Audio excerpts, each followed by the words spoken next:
सुंदरवन गांव में सब कुछ ठीक जा रहा था, मगर ये सब ठीक रहने वाला नहीं था।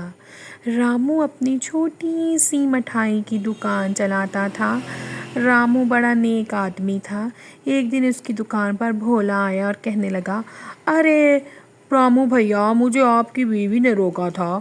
वो कह रही थी आप शाम को टाइम से घर जाया करें।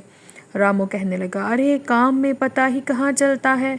तभी रामू शाम हो गई और रात के 12 बजे के बाद वो घर जाने लगा तो उसे रास्ते में जंगल से आवाज़ सुनाई दी, आलू ले लो आलू, लंबे लंबे गोल गोल आलू, मोटे मोटे आलू।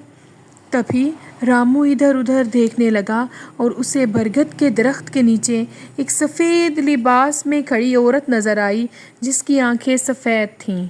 रामू कहने लगा, अरे तुम्हारी टोकरी तो खाली है, कहाँ है आलू? वो कहने लगी तुम बनोगे ना मेरे आलू। तभी वो जादू से उसे आलू बना देती है। वो अपने चुड़ैल रूप धारण कर लेती है और रामू को अपने जादू से एक मोटा सा गोल आलू बना देती है और कहती है, एक एक करके सारे जंगल को मैं आलू बना दूंगी। तभी वो उस आलू को उठाकर अपनी टोकरी में रख देती है। वहीं रामू की पत्नी घर में बहुत परेशान होती है कि रामू घर नहीं आया। तभी वो भोला भैया से कहती है, अरे भोला भैया, मैंने आपको कहा था रामू को समझाइए था, मगर आपने उसको कैसे समझा दिया, वो तो घर ही नहीं आया। रामू कहने लगा, हो सकता है वो काम के सिलसिले में बाहर चला गया हो, कुछ दिनों तक आ जाएगा। वो कहने लगी, ठीक है। यूं ही जंगल में रोज़ाना एक एक करके आदमी गायब होने लगे। सारा जंगल परेशान हो गया। एक दिन चंपू दूध वाला भी वहाँ से गुज़रा और चुड़ैल ने उसे भी एक आलू में बदल दिया। वो उस आलू को अपनी टोकरी में उसने रख लिया। अगले दिन चंपू का दूध ज़मीन पर गिरा हुआ नज़र आया। वो चुड़ैल बनती और सबको आलू बना देती। जंगल में खौफ फैल गया, कोई जंगल की तरफ नहीं जाता था। एक दिन एक पति पत्नी जिनका नाम शीला और रमन था जा रहे थे। उन्हें भी आलू वाले की आवाज़ सुनाई दी। वो कह रही थी, आलू ले लो आलू, मेरे गोल गोल आलू। शीला कहने लगी, चलो रमन, हम आलू लेते हैं। तभी वो वहाँ गई और वो उसने चुड़ैल रूप धारण कर दिया। चुड़ैल ने शीला को जल्दी से आलू बना दिया।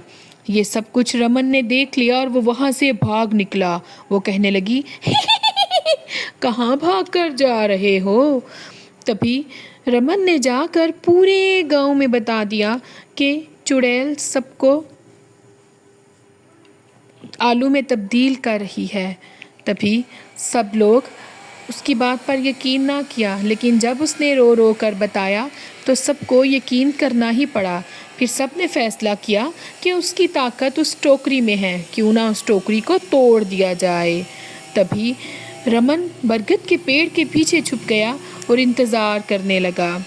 जूँ ही वो आई, उसने उसको धक्का दिया और वह गिर गई। चुड़ैल कहने लगी, तुम लोगों की इतनी जुर्रत, तुम लोगों ने मुझे धक्का दिया। तभी उसकी बीवी भागकर उसे टोकरी छीन लेती है और कहती है, मैं इस टोकरी को तोड़ दूंगी, जब मैं इसको तोड़ूंगी तुम्हारी शक्तियों का असर ख़त्म हो जाएगा। तभी वो उसको तोड़ देती है। उसको तोड़ते ही चुड़ैल का जादू ख़त्म हो जाता है और वो जलने लगती है। बचाओ बचाओ, कोई तो मुझे बचाओ। लेकिन वो जलकर ख़त्म हो जाती है। उसके जलते ही उसके बनाए हुए सारे आलू उसके इंसानों में तब्दील हो जाते हैं।